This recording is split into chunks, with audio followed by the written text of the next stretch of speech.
बेटी अपना पिता से पूछा करी, बाबूजी बरियात रउआ कहाँ टिकाई, कुछ दिखत नहीं थे। ऐसे कहा करी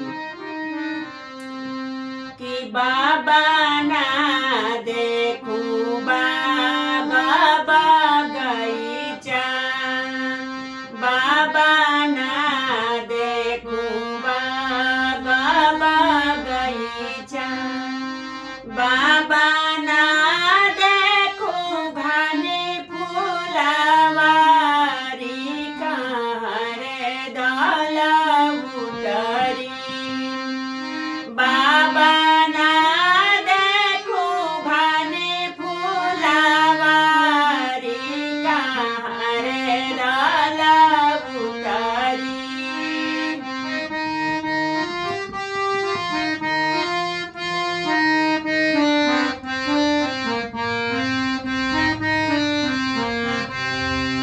अब पिता अपना बेटी से कहा करन, ये बेटी हम सब व्यवस्था कर देले बानी।